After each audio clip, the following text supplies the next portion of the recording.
My little cinnamon roll was not facing the right way. I just felt that right now. Do you call these your cinnamon rolls? Big cinnamon roll, little cinnamon roll. I've never heard that. On 101. 5, 6, 7, 8. Welcome to the By Dancers for Dancers podcast. I'm your host, Anastasia, and today Kaylie Foster is joining us to speak on her college dance experience. Kaylie and I danced together at R&B Jam Fest. That's how we first met, and she was involved in dance at University of Colorado at Colorado Springs. What made you choose that college? Oh my goodness. That was a tough time because I graduated in 2021, which everything was still very much like pandemic restrictions and all of that. And yeah. I had applied to a lot of schools in other states. I wanted to go to California or to New York, and I just didn't have the opportunity to even get to go like see any of the schools that I had applied to because I would have had to quarantine for 10 days, and like being out of school for that long was not really an option at the time. Yeah, so was the time. Yeah, nobody has time for that.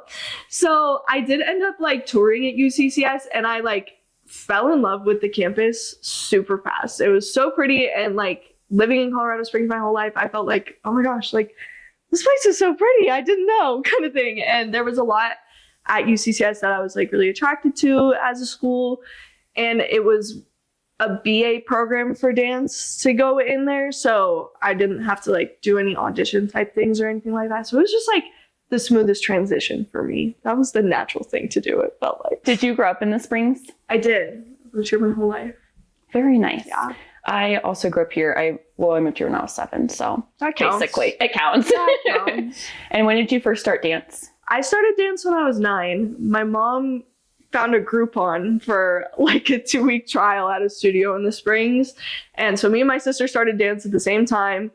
We danced there. She still teaches there, but I danced there for like 10 years after that. And I started with just like tap, jazz, ballet. And then as I grew up, I got to do like contemporary and get my point shoes and all the fun things. I started assistant teaching for like little dancers when I was like 11, and then started teacher training there when I was 15. Got my first class when I was 16, and then taught there for 3 years until the end of my freshman year of college. Wow. So you started teaching in high school? Yeah. Okay. Yeah. So wait, that's actually crazy. Yeah. I started, my first class was just like a 5 to 7-year-old like fundamentals class. And then I ended up like substituting everywhere from like age 3 to like advanced dancers age 18 kind of thing. And then at the most, I was teaching 9 classes from like fundamentals to like the level 3 girls, which they're like 6 to 12-ish kind of age. I was their top teacher, and yeah, I was doing all the things all the time. Yeah. So how did that happen? Like starting to teach when you were that young? Because I feel like that's rare. Yeah, I don't even know. It just like happened naturally kind of things. Since I started assistant teaching when I was so young, basically like the studio director just came to me one day and was like, we're going to make you a teacher. And I was like, okay, like sounds perfect. I'll do it. So I did like 40 total hours of shadowing to be able to teach there. Everything from like fundamentals level, and then like level 2, 3, 4, 5, all of it to see how all of the different teachers ran their class. So I got to learn like not only the curriculum part of it, but like how to interact with each age group. And then I was on like the sub list for about 6 months, and then got my first class like 6 months after I had completed the training program. That was really cool. Yeah. And then it just kept adding on from there. Like I was still assisting other classes. So then like some of the teachers I was assisting for ended up moving states. So I took over some of their classes, and then, you know, this thing opened up and that thing opened up, and yeah, just all of a sudden I had like 9, and I was 17. That's a lot. Yeah, it was. Teaching found you. She did. She did do that. Yeah. 9 classes is a lot too. It was. Yeah. So how did you balance that with still taking classes and being a student yourself? Girl, I don't know. That went into my freshman year of college. I still kept teaching there while I was a freshman. And so I had my 9 classes that I was teaching. that fall, we also did our Nutcracker production, and I wow. choreographed 2 pieces for that, and then was also in 4 dances for that, on top of like the 10 hours of studio time that I was already doing. And I had another job. So Wait, what was your other job? I was hostess, server, restaurateur, if you will. So there were literally 5 days a week I would work at both places. And then on day 7, I was like at either one of them. Like I never had a day off. The grades started slipping. Like I don't even know how I made it through that semester with like fair enough grades, but we did it. I had 1 C that semester. That's not bad. Considering I think I nailed that, you know? I'm kind of exhausted, like, listening. I have seen a theme in a lot of my dance friends that a lot of us do a lot. Yeah, this is true. Having chill doesn't exist. No. I ended up dropping my classes down to just 1. I picked my favorite class, and then I stayed through the recital season there. I had injured my knee also, like that September, October, like made myself get better so I can perform. And then I stayed for the last like 6 months through recital season, got my kids on stage, got me on stage, dislocated my elbow on stage on my last day there. Yeah, like the stress was getting to me. I literally fell out of the sky, and yeah. I saw the video. That's like traumatizing, genuinely. It was, yeah. I was like 1.5 feet higher off the ground than I ever was in the studio because the adrenaline just kicked in, and I just like flew. Wow. That's what it felt like. I'm sure it was like a difference of maybe 2.5 inches, but you know. Dang. Yeah. So, and that was on stage during recital, your senior recital. And was it near the end of the show? Recital, yes. Okay. Yeah. It was my second to last dance, and I still came on for the last one, and I was like... You still performed your last dance? We had already like lost a girl in all of our dances like 2 weeks before because she was having a ton of like medical crisis issues, and I was like, all right, the show must go on. And every time I went into the wings, I was cussing at the floor, and then I went right back on stage and did a side leap. That's crazy. How dance is, you know? The show must go on. With a dislocated elbow, though, is painful, sounds like. Oh, yeah. My elbow, I have a picture of it after the show that I swear this was like the size of a football. Oh, my goodness. I had 3 bone contusions, 2 ligament sprains, and I strained my brachialis, which I still like feel sometimes. Oh, my gosh. Yeah. It's just tight, you know? Yeah. And how many years ago is this? It's been 5 years. Wow. Since that happened. I don't recommend having that injury. That was not a good one. No. We're laughing, but this is not funny. When they say break a leg, what they really mean is don't go on stage and dislocate your elbow.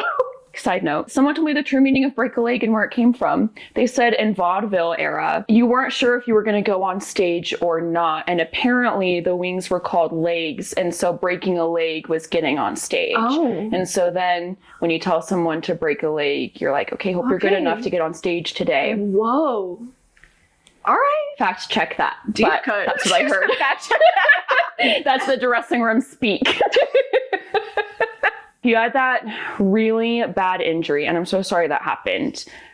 It's bad injury, and I'm sorry it was on stage. And oh well. Yeah. But thank you for These sharing. Things happen. So you had that injury. In the aftermath of that, while you're going into college, can you kind of tell us about that transition? What was that like? What's going through your mind? That was like. There was a moment in time where I was like, okay, that's the end of dance for me forever kind of thing. I had auditioned 2 months before that happened to be on the dance team because I was already planning for that year to be like the end. It needed to just like close that book kind of thing. So I was already like about to start doing dance team at UCCS. And then like I had to tell them all summer, hey, like I'm broken and I can't actually do anything. And I was like, okay, this is just going to be like my place now. And it didn't end up feeling like that at all. Like I did not feel like I belonged in that room one time that entire season.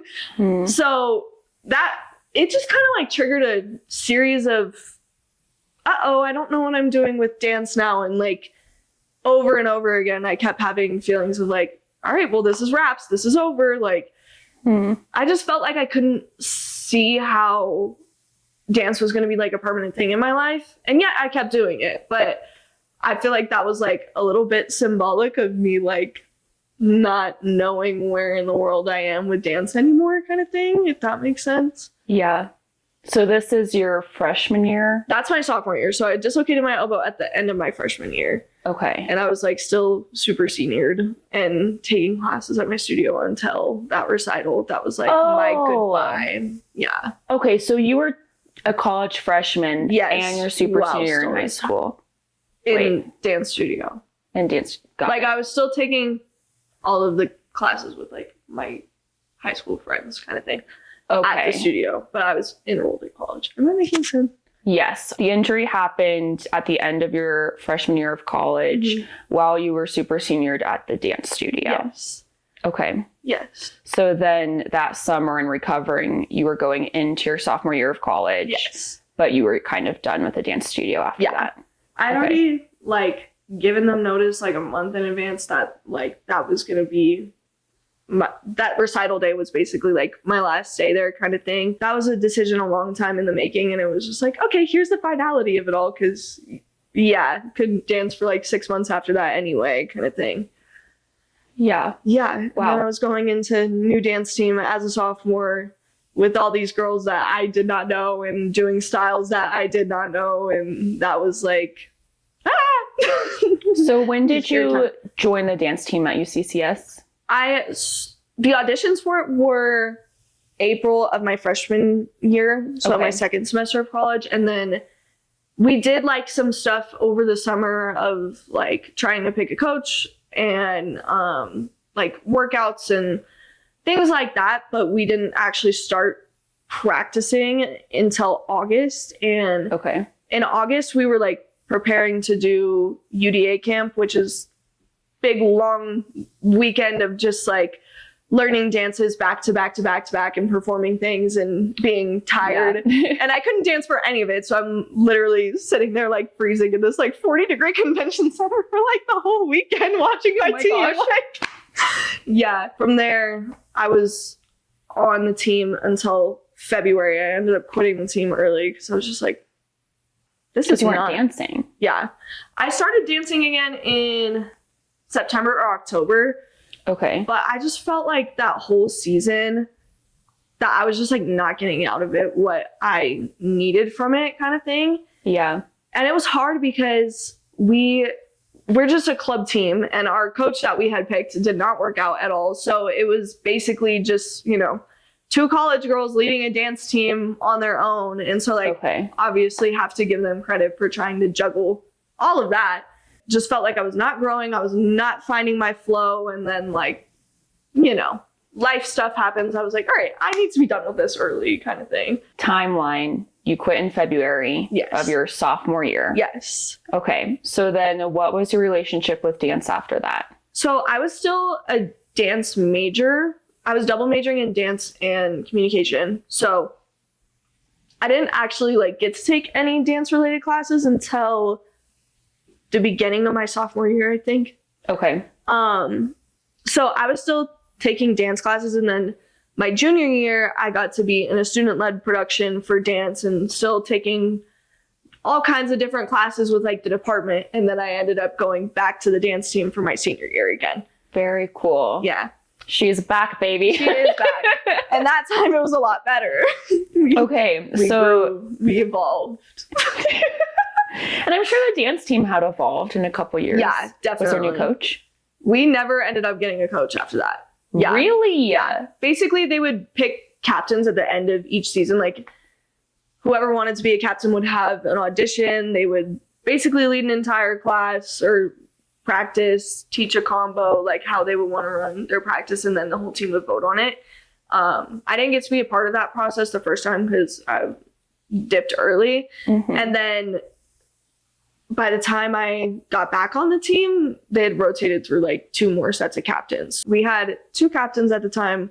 one of them was not very involved, and then one of them was like carrying the team with flying colors, and she led with such excellence. And she was exactly the type of leader that a good dance team captain should be. And she made great choreography and ran practices and made all of our schedule. And yeah, she did great things for us. So I feel like that helped me enjoy my experience a lot more. And I was just like older and wiser and more locked in on my own development than I was the first time around, kind of thing. Yeah. Yeah. And I wasn't coming off of an injury. It's kind of hard to learn how to do palm when you can't like extend your arm all the way yet. I didn't even think about that. Yeah. There was like a time that I'm serious, I was like stuck like this for a minute. It took a lot of Because PT. of your elbow? Yeah.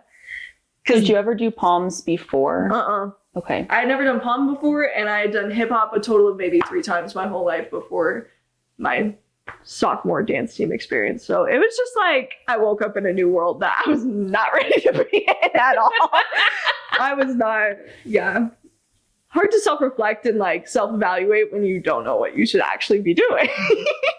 It's a whole new world. Yeah. I did palms briefly at college, and it was very similar for me. I was like, I'm holding things and they have to be really sharp because I'm like a contemporary in ballet and jazz can be sharp, but palms is like... Yeah. And like dance team jazz and like the jazz I was used to, not the same.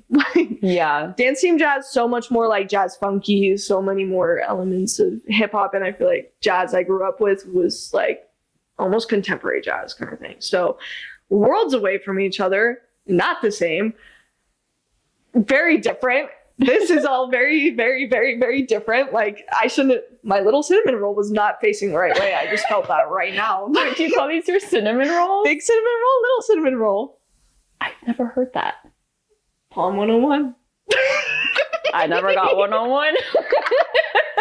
Let's kind of dive into the differences. Mm-hmm. So you were coming from a dance studio environment, going into college dance team. We mentioned sharpness. What other differences are there? Basically, like the whole practice system, totally different because I'm used to growing up and going to technique classes like every single day. And then like once we get to recital time, of course, we're like locked in on choreography and all of that. But dance team environment, literally everything is about choreography. So we would go to practice, learn a chunk of a dance for a game day, audition for our spots. The captains would then make the formations based off of how quickly we learned the dance and how clean it was in like 30 minutes, basically. And then learn the rest of the dance, clean it, go perform it, repeat, rinse, repeat over and over again. So there wasn't a whole lot of time for like doing good technique stuff. Of course, like at the beginning of the season, before game days started, we got to do some of those things, but it was really go, go, go, and really like take the corrections or die. Like, I don't know. There's the door. Realistically, how much practice time did you have for each routine before it was performed? It so depended. Like, theoretically, I would say on average, we got like 2 or 3 practices before we got to perform. Wow. But some of them, I feel like there were moments where we would have like 1 day to do it. I got norovirus my senior year. Missed 2 days of practice before a double header weekend. I was like, okay. So I learned that dance in like a day. And you still performed? Oh yeah. Frontline. Renverse out. It was jazz. So like luckily that was like element. My comfort zone. I was like, okay, we can do this. This is just a leap. I'm good. Yeah. But there was no time to be like missing out on stuff because it shows when you're unprepared, especially considering how sharp palm is and how much sharper the jazz is, because dance team is not about throwing your swag on anything. It's about looking good as a unit, which is also very different from how I grew up, where I feel like, of course, the choreography was given to us, but every dancer looks different doing every piece of choreography, and like that was okay. This was not that. We needed to be one girl dancing in 12 different spots kind of thing. Yeah. So stressful, but fun. And I feel like when I went back to it my senior year, I locked in so much more on like being able to identify where I was at in the room and like self-correcting things. And I feel like I just got so much stronger, so much faster than I did the first time. So maybe well-rounded, versatile dancer. At the end of it all. You're also very resilient, like coming back from an injury and then now knowing you had norovirus and then a few days later you're performing. Oh yeah. You're strong. Gotta be. I feel like that's just the way that I like felt about dance growing up. Like that was the thing that I always took the most seriously, more than, school or friendship or whatever. Like I had to be locked in on that at all times. And I never wanted to miss practice. I wanted to be a leader. I wanted to be the example kind of thing. And then, I don't know, that just carried with me. Like I didn't want to let anybody else down by not showing up the way I needed to. And obviously I knew what that was like on the reverse of it. Like when people would consistently not show up or like there'd be holes in things and then we're having to spend time re-explaining stuff. I never wanted to be the cause of that. So I was there. I was locked in as much as I possibly could be.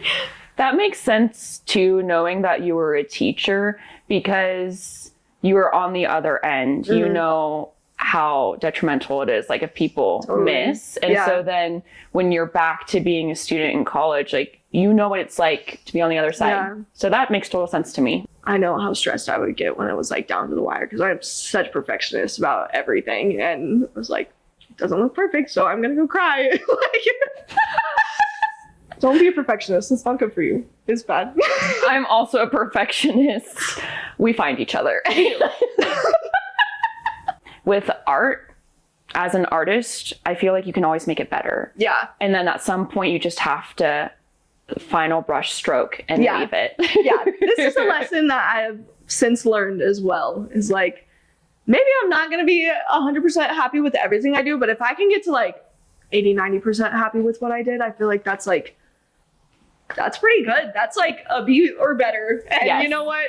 B's get degrees. Sometimes like it just doesn't turn out as perfect as you want it to be, but in dance especially, so much of it does not have to do with you sometimes. Like it may not turn out on other dancers how it looked in your head, or it may not like be exactly the choreographic vision you had for it the first time you came up with it in the car. Like, and that's just something you have to take. Like there will always be external factors and things that are outside of your control. Having to be flexible about dance just comes with the territory of it, and that's okay. What inspired you to rejoin the dance team? I just miss getting to perform all the time, and honestly, like, I just love putting on my little uniform and getting to wave my pom-poms, and I was like, maybe this is something that I would enjoy in a different set of circumstances, and it was just like not the right time for me to do it. And in the dance program, I was dancing with some of the girls who were on the team. And so I kind of started like putting feelers out there, like how are things? Has this changed? Has that changed? What is it looking like now? And like, do you think I could still do it kind of thing? Like, come back and be better. And so one of my great friends, she like totally was like, please do come join us. You can do it. And so there I went. And it was a great experience the second time around. Okay, that's so good. Yeah. What was the audition process like? So both years were a little bit different, but basically, to shorten it, we did technique and got judged on our technique and tricks and stuff like that, and then learned routines and then got to perform them. So the first year around, we had like a 6-hour long day of show up, do your bop moves across the floor, do your leaps, do your kip ups and head springs and toe touches and all the things. And then we learned a palm sideline, a jazz routine, and a hip hop routine. Came back the next day and then did interviews for competition team and then performed all of the routines for a panel of judges as well. Wow. And then the second time around, it was like 1 day of technique, 1 day of learning, and then 1 day of performing. And those were shorter days because they ended up just doing it during their blocked out like practice time. Okay. So that was a little more low key of an audition process, and we only learned palm sideline and a jazz routine that time. So that was a little bit less stressful because it was just like a lot less time and energy than it was the first time around. So a little bit different, but again, that just comes with like the different captains and stuff like that. Yes. And I would imagine you were probably more comfortable going in the second time because like you said, you were a senior, you know yourself better, you knew the girls on the team. Yeah. I feel like I knew myself as a dancer a lot better then than I did before, which is like crazy to say because I really thought I knew who I was as a dancer my freshman and sophomore year. And then I was like, let's take a step back and let's look. And then I kind of like learned that in all of my dance department classes that there was still more work to be done that I wasn't really aware of because of the environment I was in at my studio. So coming back and going through all of the dance department classes I went through, in the meantime, I felt a lot stronger and more confident in the audition space than I did the first time around. What specifically did you learn about yourself as a dancer? At the studio I grew up at, I was one of the oldest girls in class, one of the most consistent older girls in class who had been there for the longest. So I felt like I knew who I was in that environment, to where like, to a certain degree, I felt like I didn't have a lot more work to do.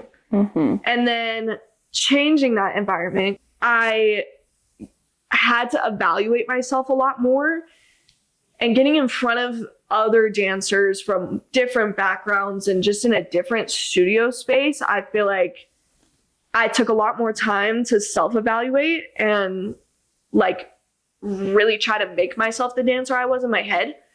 Watch my videos back more, watch myself in the mirror more, work on like all the fine tuning of muscles that I was like too lazy to get into when I was a teenager, and just like be stronger. And I started going to the gym too, because that's what you do in college when you can walk to the gym and have nothing else to do. So we've all been there. Yeah.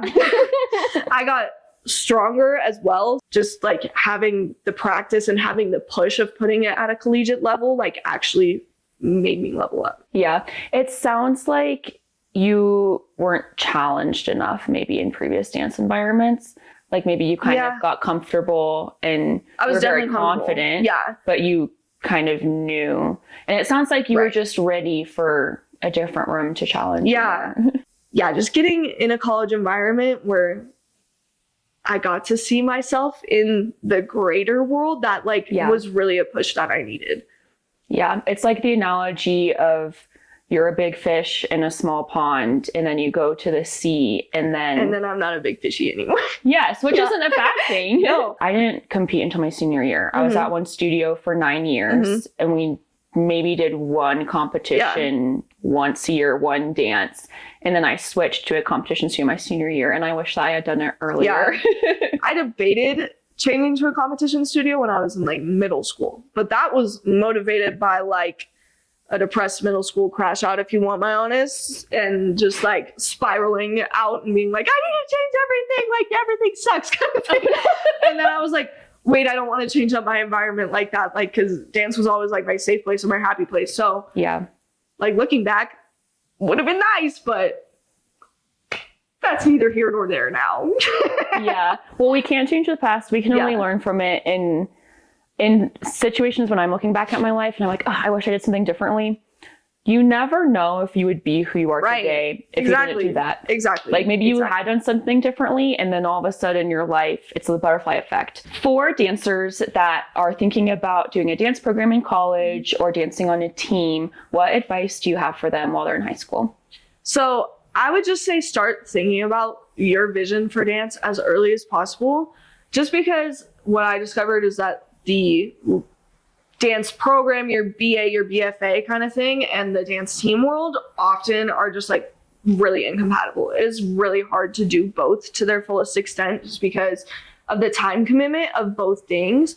So I would start investigating and kind of like searching into self. Do I want to be a dance team girly, or do I want to be like a dance program girly, and like go from there? And then with that, different schools are going to have different strong suits with both of those things. So trying to figure out which schools have the teams that you might like the best, contacting their coaches, and, you know, getting all of your affairs in order to be able to audition on time is really important. And then same with dance program things, because a lot of dance programs will have separate audition deadlines, and they'll have like, you know, live stream auditions or auditions that you need to be in the place to go to, or have you send in footage of things. So there is a lot of information that you need to compile about yourself to be ready to audition for those things. The difference between a BA program and a BFA program is good to look into as well, because those will be different intensities of dance. So it's just good to start thinking early and start. I'm gonna write it all down and make the list of all the things and color organize everything so that I can be prepared to do things in the fullest extent. So yeah, just thinking about the vision early on, and then trying to find the best place and environment to do that in. That is really good advice. Thank you for sharing. So start early, everyone. Also, some programs have like early applications. True. And sometimes if you commit by the time you're a junior, you get more scholarship money. Yeah. So that's something to keep in mind. For the listeners that want to keep up with you, please share where we can find you. Best place to keep track of all of my dance whereabouts and also my gym time is going to be my Instagram, Moves by Kay. So MOVESBYKAY. That'll be where all of my class videos are and all of my little muscle mommy whereabouts. And then my personal Instagram handle is also in the bio of that account in case you want to see. You do. Dancing with you, you're a phenomenal dancer. And I was like, who is this girl? And then I found out you went to UCCS and you were on their dance team. And I was like, I need to know. Yeah, well, thank you so much for sharing about your experience. And I just really appreciate you coming. Thanks for having me. Fun fact, after we're done filming, Kaylie has a class at Anthem Studios that she's going to. And I'm teaching a private lesson. So we're all just the dancers. We also both worked our non-dance jobs today as well. That. Oh, true. These are all facts. Priorities. Yeah, dance. Dance. I have dance.